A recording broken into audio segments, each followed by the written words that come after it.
Hello everyone, एक बार फिर स्वागत है आपका अपने यूट्यूब चैनल श्री एकेडमी पर, जहां पर हम सिर्फ पढ़ते नहीं हैं, याद भी करते हैं। तो फ्रेंड्स, हमने जो यूनिट 10 स्टार्ट की थी उसमें आज हम पढ़ने वाले हैं जनजातियों से संबंधित प्रमुख संस्थान। आपका जो सिलेबस दिया गया है यूनिट 10 का, उसमें आपको ये टॉपिक देखने को मिल जाएगा, जनजातियों से संबंधित प्रमुख संस्थान, जिसके बारे में हम आज की क्लास में पढ़ने वाले हैं। तो आज की क्लास आपके लिए बहुत ज़्यादा इंपॉर्टेंट रहने वाली है। इस क्लास को आपको बिल्कुल भी स्किप नहीं करना है। साथ ही साथ हमेशा की तरह मैं आज फिर बोलूँगी, आपको अपने नोट्स ज़रूर बनाते चलने हैं और पीडीएफ आपको आपके टेलीग्राम चैनल पर मिल ही जाएगी, लेकिन नोट्स ज़रूर बनाते चलिए। तो चलिए अब हम स्टार्ट करते हैं अपनी आज की क्लास, जिसमें हम पढ़ रहे हैं मध्य प्रदेश की जनजातियों से संबंधित प्रमुख संस्थान। आप सबसे पहले लिखिए मध्य प्रदेश आदिवासी लोक कला परिषद। मध्य प्रदेश आदिवासी लोक कला परिषद। हम बात करें इसकी स्थापना की, कि इसकी स्थापना कब हुई, तो आपको याद रखना है 1980 1980 में इसकी स्थापना होती है। इसका मुख्यालय कहाँ है, तो आपको याद रखना है भोपाल। किसका? मध्य प्रदेश आदिवासी लोक कला परिषद का मुख्यालय भोपाल में है, जिसकी स्थापना 1980 में होती है। इसके द्वारा एक पत्रिका लाई जाती है, पत्रिका प्रकाशित की जाती है, जिसको आपको नाम याद रखना है चैमाशा। ठीक है। अब हम बात करें कार्य, तो कार्य मतलब जो आपकी मध्य प्रदेश आदिवासी लोक कला परिषद है, वह कौन कौन से कार्य करती है, तो आपको वो देखना है। तो सबसे पहले याद रखना है आपको, यह परिषद आदिवासी लोक संगीत, लोक नृत्य, लोक नाट्य तथा आदिवासी साहित्य संरक्षण, दस्तावेजीकरण तथा विकास का कार्य करती है। आपसे पूछा जा सकता है आदिवासी लोक संगीत या लोक नृत्य या लोक नाट्य, यानी जो आदिवासी का साहित्य संरक्षण है, दस्तावेजीकरण या इनके विकास के लिए कौन सी संस्था काम करती है, तो आपको याद रखना है मध्य प्रदेश आदिवासी लोक कला परिषद इसके लिए कार्य करती है। मैं आपको यहाँ पर एक बात बता दूँ, जो भी आपके लोक संगीत है, लोक नृत्य, लोक नाट्य है, जब हमने मध्य प्रदेश की कला एवं संस्कृति की क्लासेस पढ़ी थी, उसमें हमने आपको डिटेल से पढ़ाया है, तो आप जाकर वहाँ पर देख लीजिए। आपको हमने याद भी कराया है, तो आपको वहाँ पर सारे लोक नृत्य यानी जितने भी आपकी जनजातियों से संबंधित हैं, सब देखने को मिल जाएंगे। साथ ही साथ आपको वहाँ पर याद भी हो जाएंगे। तो चलिए अब हम आगे देखते हैं अन्य क्या कार्य करती है इसके अलावा।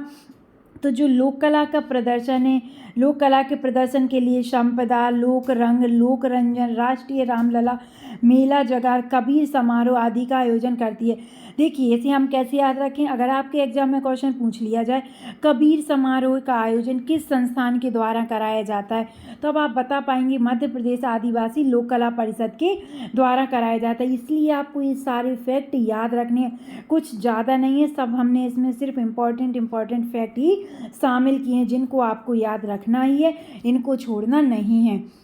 अब चलिए अब हम दूसरी संस्था अपनी देखते हैं, मध्य प्रदेश आदिम जाति मंत्रणा परिषद। ये मंत्रणा ही है, मंत्रालय नहीं है। मध्य प्रदेश आदिम जाति मंत्रणा परिषद।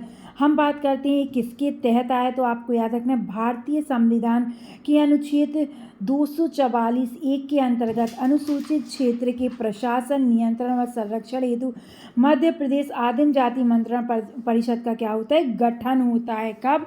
1957 में। देखिए पहला क्वेश्चन क्या बन सकता है, मध्य प्रदेश आदिम जाति मंत्रणा परिषद का गठन किस अनुच्छेद के तहत हुआ, तो आपको याद रखना है 244(1) के अंतर्गत, जो आपके अनुसूचित क्षेत्र के प्रशासन, नियंत्रण, संरक्षण हेतु मध्य प्रदेश आदिम जाति मंत्रणा परिषद का गठन किसके लिए किया गया, किस उद्देश्य से किया गया, तो आपको याद रखना है जो आपकी अनुसूचित क्षेत्र हैं, अनुसूचित जाति जनजाति के जो क्षेत्र हैं, उनके प्रशासन, नियंत्रण और संरक्षण के लिए आपकी आदिम जाति मंत्रणा परिषद का क्या किया गया, गठन किया गया। फिर इससे दूसरा क्वेश्चन क्या बन सकता है कि इसका पुनर्गठन कब हुआ। आपको इसका गठन तो याद रखना है 1957 में हुआ, लेकिन इसका पुनर्गठन कब हुआ, तो आपको याद रखना है 8 सितंबर 2014 को इसका पुनर्गठन हुआ। अब क्वेश्चन क्या बन सकता है अगला, मध्य प्रदेश आदिम जाति मंत्रणा परिषद का अध्यक्ष कौन होता है, तो आपको याद रखना है आपके राज्य का मुख्यमंत्री इसका क्या होता है, अध्यक्ष होता है। उपाध्यक्ष कौन होता है, आदिम जाति कल्याण मंत्री, जो आपकी आदिम जाति कल्याण मंत्री होता है वो इसका उपाध्यक्ष होता है। इसमें टोटल कितने सदस्य होते हैं, तो आपको याद रखना है इसमें टोटल 18 सदस्य होते हैं, जो विधानसभा में अनुसूचित जनजाति के प्रतिनिधि होते हैं। ऐसे किसी भी सदस्य सदस्य को इसमें नहीं उठा लिया जाता है कि कोई भी व्यक्ति को इसका सदस्य बना दिया जाए, ऐसा नहीं होता है। विधानसभा में जो अनुसूचित जनजाति का प्रतिनिधि कर रहे होते हैं उन्हीं को यहाँ पर सदस्य बनाया जाता है, आपको याद रखना है। अगला संस्थान हम देखें तो अगला संस्थान है हमारा मध्य प्रदेश आदिवासी वित्त एवं विकास निगम। मध्य प्रदेश आदिवासी वित्त एवं विकास निगम, इसकी स्थापना तो आपको याद रखनी है 1994 में। आपको सबकी स्थापना वर्ष, मुख्यालय, उद्देश्य, मतलब यहाँ पर हमने ज़्यादा फैक्ट कवर नहीं किए हैं, सिर्फ इम्पोर्टेंट फैक्ट कवर किए, तो आपको इन सभी फैक्टों को याद रखना है बहुत अच्छे से। अब हम बात करते हैं इसकी स्थापना की, तो आपको याद रखना 1994 1994 में। मुख्यालय कहाँ पर है, तो आपको याद रखना है भोपाल में इसका मुख्यालय है। किस उद्देश्य से इसकी स्थापना की गई थी, तो आपको याद रखना है आदिवासियों का सामाजिक, शैक्षणिक और आर्थिक कल्याण करना इसका उद्देश्य था। जो आपके आदिवासी हैं इनका सामाजिक, शैक्षणिक और आर्थिक कल्याण करती है आपकी मध्य प्रदेश आदिवासी वित्त एवं विकास निगम संस्थान, आपको याद रखना है। अगला क्या है, मैप सेट मध्य प्रदेश रोजगार एवं प्रशिक्षण परिषद। मैप सेट मध्य प्रदेश रोजगार एवं प्रशिक्षण परिषद, इसकी स्थापना कब की गई, तो आपको याद रखना 1981 में इसकी स्थापना की गई। कब, 1981 में। इसका भी मुख्यालय कहाँ पर है, भोपाल में। किस उद्देश्य के साथ, क्या जरूरत पड़ी हमें मैप सेट मध्य प्रदेश रोजगार एवं प्रशिक्षण परिषद की, तो इसका उद्देश्य है कुशल एवं अर्ध कुशल आदिवासी मजदूरों का, जो आपके कुशल हैं या जो थोड़ी बहुत कुशल हैं, इन सभी आदिवासी मजदूरों का तकनीकी प्रशिक्षण इनको देना, मतलब इनको ट्रेनिंग दी जाती है, टेक्निकल एजुकेशन इनको यहाँ पर दी जाती है। इसकी स्थापना कब की गई, सोसाइटी रजिस्ट्रेशन अधिनियम 1973 के अंतर्गत। देखिए स्थापना वर्ष तो हमें याद रखना है 1981 1981 है, लेकिन किस अधिनियम के अंतर्गत इसकी स्थापना की गई, तो आपको याद रखना सोसाइटी रजिस्ट्रेशन अधिनियम 1973 के अंतर्गत। मैप सेट मध्य प्रदेश रोजगार एवं प्रशिक्षण परिषद की स्थापना किस अधिनियम के तहत की गई या किस अधिनियम के अंतर्गत की गई, ये आपका क्वेश्चन पूछा जा सकता है। तो आपको याद रखना है सोसाइटी रजिस्ट्रेशन अधिनियम 1973, लेकिन स्थापना आपको याद रखनी 1981 में होती है। अगला क्या है हमारा, राष्ट्रीय जनजाति स्वास्थ्य अनुसंधान संस्थान, जिसे हम जानते हैं NIRTH के नाम से। देखिए क्वेश्चन पूछा जा सकता है NIRTH का फुल फॉर्म क्या है, तो आपको याद रखना है राष्ट्रीय जनजाति स्वास्थ्य अनुसंधान संस्थान। इसकी स्थापना कब की गई, तो आपको याद रखना है 1984 में इसकी स्थापना की गई। कब, 1984 में इसको एस्टेब्लिश किया गया। इसका मुख्यालय कहाँ पर है, तो आपको याद रखना है जबलपुर में। देखिए अभी तक तो आपके सभी मुख्यालय भोपाल में आ रहे थे, तो कन्फ्यूजन की कोई बात नहीं थी। अब बात आती है जो अदर जिलों में, मतलब अन्य जिलों में आपको इस मुख्यालय देखने मिल जाएंगे, तो मेन आपको यही याद रखने, क्योंकि भोपाल के तो कम ही पूछे जाएंगे, लेकिन ऑप्शन आपको भोपाल देखने को मिलेगा। आपके सभी संस्थान में आपको भोपाल देखने को ऑप्शन मिलेगा, लेकिन ज़रूरी नहीं भोपाल सही आंसर हो। इसलिए मैंने कहा था आपको कि आपको सभी फैक्ट अच्छे से याद रखने हैं। तो आपको याद रखना है राष्ट्रीय जनजाति स्वास्थ्य अनुसंधान संस्थान का मुख्यालय कहाँ पर है, जबलपुर में है, ना कि भोपाल में। इसका पूर्व नाम क्या था, यानी राष्ट्रीय जनजाति स्वास्थ्य अनुसंधान संस्थान को और किस नाम से या पहले किस नाम से जाना जाता था, तो आपको याद रखना है क्षेत्रीय चिकित्सा अनुसंधान केंद्र फॉर ट्राइबल्स, इसको जाना जाता था क्षेत्रीय चिकित्सा अनुसंधान केंद्र फॉर ट्राइबल। लेकिन 2014 में इसका नाम बदलकर NIRTH किया गया, जिसका फुल फॉर्म है राष्ट्रीय जनजाति स्वास्थ्य अनुसंधान संस्थान। ठीक है, आपको यहाँ पर याद रखना है किस उद्देश्य से, तो देश की जनजातीय आबादी के स्वास्थ्य मुद्दों पर अनुसंधान करना इसका उद्देश्य किसका, NIRTH का, जिसकी स्थापना 1984 में होती है, जिसका पूर्व नाम है क्षेत्रीय चिकित्सा अनुसंधान केंद्र फॉर ट्राइबल। 2014 में इसका नाम NIRTH पड़ा, आपको याद रखना है। अगला संस्थान हमारा मध्य प्रदेश जनजाति अनुसंधान एवं विकास संस्थान। मध्य प्रदेश जनजाति अनुसंधान एवं विकास संस्थान, इसकी स्थापना तो आपको याद रखनी 20 अप्रैल 1954 में इसकी स्थापना होती है, 20 अप्रैल 1954 में।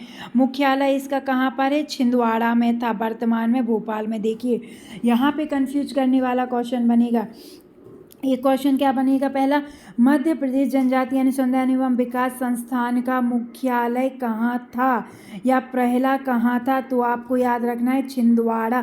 अगर था लिखा हुआ आता है तो आपको छिंदवाड़ा लगाना है, लेकिन पूछा जाता है अगर मध्य प्रदेश जनजाति अनुसंधान एवं विकास संस्थान का वर्तमान मुख्यालय कहाँ पर है, अगर वर्तमान भी लिखा नहीं आता है उसमें पूछा जाता है मध्य प्रदेश जनजाति अनुसंधान एवं विकास संस्थान कहाँ पर स्थित है, इसका मुख्यालय कहाँ है, तो आपको भोपाल लगाना है। लेकिन अगर था लिखा आता है तब आपको छिंदवाड़ा पर ही टिक करना है। कब बना भोपाल मुख्यालय, तो 1965 में इसको स्थानांतरित करके भोपाल में इसका मुख्यालय लाया गया। किस उद्देश्य से, आदिवासी संस्कृति को बढ़ावा देना, इसका उद्देश्य किसका, मध्य प्रदेश जनजाति अनुसंधान एवं विकास संस्थान का।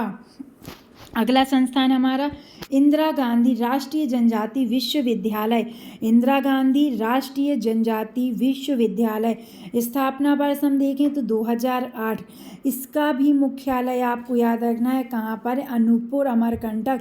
भोपाल नहीं पहुँच जाना इंदिरा गांधी राष्ट्रीय जनजाति विश्वविद्यालय के लिए, आपको याद रखना है अनूपपुर अमरकंटक में। किस उद्देश्य से, तो आदिवासी लोक संस्कृति, कला, विरासत और शिल्प कौशल के साथ साथ उच्च शिक्षा प्रदान करना इसका उद्देश्य। आदिवासी लोक संस्कृति, लोक कला, विरासत है उनकी, शिल्प कौशल के साथ साथ इनको उच्च शिक्षा प्रदान करना इंदिरा गांधी राष्ट्रीय जनजाति विश्वविद्यालय के उद्देश्य, जिसको 2008 में स्थापित किया गया था, जिसका मुख्यालय अनूपपुर अमरकंटक में देखने को मिलता है। अब हम अगली अपने संस्थान की बात करते हैं जिसका नाम है उद्यमी विकास संस्थान। क्या है, उद्यमी विकास संस्थान। स्थापना अगर हम देखें 20 मार्च 1980 की इसकी क्या होती है, स्थापना होती है कब, 20 मार्च 1980। मुख्यालय भोपाल। उद्देश्य अनुसूचित जाति, जनजाति और पिछड़ा वर्ग को उद्योग, प्रशिक्षण व तकनीकी सहायता प्रदान करना। उद्यमी से तो आप सीधा समझ ही सकते हैं, लेकिन ये किससे संबंधित है, अनुसूचित जाति, जनजाति, साथ ही साथ इसमें पिछड़ा वर्ग को भी शामिल किया गया है। इनको उद्योग, प्रशिक्षण व तकनीकी सहायता यहाँ पर प्रदान की जाती है। कब से, 20 मार्च 1980 से, जिसका मुख्यालय कहाँ पर है, भोपाल में है, आपको याद रखना है। अब देखते हैं हम अपना अगला संस्थान। अगली संस्थान क्या है, मध्य प्रदेश जनजाति कल्याण आवासीय तथा आश्रम शैक्षणिक सोसाइटी। ये आपकी क्या है, अगली संस्थान है, मध्य प्रदेश जनजाति कल्याण आवासीय तथा आश्रम शैक्षणिक सोसाइटी। मुख्यालय भोपाल। इसका अध्यक्ष कौन होता है, जनजातीय कार्य विभाग का मंत्री इसका अध्यक्ष होता है। किसका, जनजातीय कार्य विभाग का मंत्री इसका क्या होता है, अध्यक्ष होता है। किस उद्देश्य से, तो आदिवासियों के लिए शिक्षण क्षेत्र में कार्य करना। जो आपके आदिवासी हैं उनकी, जैसे ही इसका नाम है शैक्षणिक सोसाइटी, यानी शिक्षा से संबंधित है। किससे संबंधित है, शिक्षा से ही संबंधित है। तो आदिवासियों की शिक्षण क्षेत्र में कार्य करती है हमारी मध्य प्रदेश जनजाति कल्याण आवासीय तथा आश्रम शैक्षणिक सोसाइटी, आपको याद रखना है। अगली संस्थान हमारी मध्य प्रदेश राज्य अनुसूचित जनजाति आयोग। इसके बारे में तो वैसे सभी जानते ही होंगे क्योंकि अभी हमारा सिलेबस चेंज हुआ है। इसके पहले हमने जो हमारी यूनिट 10 आयोग थी उसमें हमने इसको डिटेल के साथ पढ़ा है। चलिए थोड़ी अब हम इसमें भी देख लेते हैं कि किस तरह से आप क्वेश्चन बन सकते हैं। तो मध्य प्रदेश राज्य अनुसूचित जनजाति आयोग की स्थापना 1995 में होती है। किस अधिनियम के तहत, तो आपको याद रखना है मध्य प्रदेश राज्य अनुसूचित जनजाति आयोग अधिनियम 1995 यानी 1995 में। किसकी अनुमति से, तो राज्यपाल की अनुमति से इसको गठन किया गया 24 मई 1995 को। प्रकाशन स्थापना इसकी कब होती है, तो 29 जून 1995 को, यानी राज्यपाल की अनुमति आपको 24 मई को मिल जाती है। फिर इसकी स्थापना होती है 29 जून को। इसका एक अध्यक्ष होता है जो राज्य सरकार द्वारा नियुक्त किया जाता है। पूछा जा सकता है मध्य प्रदेश राज्य अनुसूचित जनजाति आयोग का अध्यक्ष की नियुक्ति कौन करता है, तो आपको याद रखना है राज्य सरकार द्वारा। इसमें टोटल कितने सदस्य होते हैं, तो आपको याद रखना है इसमें टोटल 3 सदस्य होते हैं, जिसमें कम से कम 2 सदस्य अनुसूचित जनजाति से होने अनिवार्य हैं। कंपलसरी है कि 2 सदस्य आपके अनुसूचित जनजाति से हो। इसका कार्यकाल कितना होता है, तो आपको याद रखना है 3 वर्ष इनका कार्यकाल होता है। अगला अन्य क्या है, तो आपको याद रखना है प्रथम आदिवासी खेल विद्यालय कहाँ पर है, अलीराजपुर में। विश्व का प्रथम जनजाति समुदाय रेडियो केंद्र अलीराजपुर। भारत का प्रथम आदिवासी सूचना संचार केंद्र झाबुआ। ये वन लाइनर फैक्ट हैं जो आपके एग्जाम में सीधे सीधे पूछे जा सकते हैं। वैसे तो पूरी क्लास ही वन लाइनर फैक्ट पर आधारित है, तो आपको याद रखनी है, सारे फैक्ट आपके बहुत ज़्यादा इम्पोर्टेंट हैं। कोल जनजाति विकास अभिकरण, कोल जनजाति विकास अभिकरण, इसकी स्थापना कब हुई? तो 6 जून 2011। आपको याद रखना है 6 जून 2011। किस उद्देश्य से? तो आपको याद रखना है 5वीं अनुसूची के अधिकारों और आदिवासी क्षेत्र के हित संरक्षण व संवर्धन हेतु पैरी या वॉच डॉग पूछा जा सकता है। आदिवासियों का वॉच डॉग के संस्थान को कहा जाता है? तो आपको याद रखना है कोल जनजाति विकास अभिकरण को, जिसकी स्थापना 6 जून 2011 को की गई। मैं आपको बता दूं, जब हमने मध्य प्रदेश की कला एवं संस्कृति की क्लासेस पढ़ी थी, उसमें हमने मध्य प्रदेश के सभी महत्वपूर्ण संस्थानों को, संग्रहालय को, मतलब जो भी आपके इम्पोर्टेंट संस्थान, संग्रहालय हैं, इन मुख्यालय हैं, सब चीज़ों को बहुत डिटेल के साथ पढ़ा है। तो आप वहाँ जाकर वो भी पढ़ सकते हैं, क्योंकि उनसे भी सीधे सीधे आपके एग्जाम में क्वेश्चन पूछे जा सकते हैं। तो friends, thank you so much. ये थी हमारी आज की क्लास, जिसमें हमने पढ़ा है जनजातियों से संबंधित प्रमुख संस्थान। बहुत डिटेल के साथ हमने सभी इम्पोर्टेंट फैक्ट को कवर कर लिया है।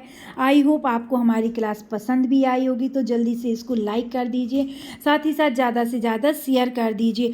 और अगर हमारे साथ पहली बार जुड़े हैं, हमारी क्लास पहली बार देख रहे हैं, तो प्लीज़ हमारे चैनल को सब्सक्राइब कर लीजिए, साथ ही साथ बेल आइकन पर भी क्लिक कर लीजिए, क्योंकि हम अब ऐसी ही क्लासेस अब आपको डेली मिलने वाली हैं, जिसका नोटिफिकेशन अब आपको सबसे पहले मिल पाए। चलिए अब हम मिलते हैं अपनी कल की क्लास में, जिसमें हम यूनिट 10 के एक नए टॉपिक के साथ मिलेंगे। बहुत जल्द हम इसके MCQ सीरीज भी स्टार्ट कर देंगे, जिससे आपको जो पढ़ाया जा रहा है उसके आपको MCQ भी मिल जाए, जिससे आप कंफ्यूज ना हो कि किस तरह के आपके एग्जाम में क्वेश्चन पूछे जाएंगे। तो चलिए मिलते हैं कल की क्लास में, तब तक के लिए आप अपना ध्यान रखिए, स्वस्थ रहिए, खुश रहिए। नमस्कार दोस्तों, बाय बाय।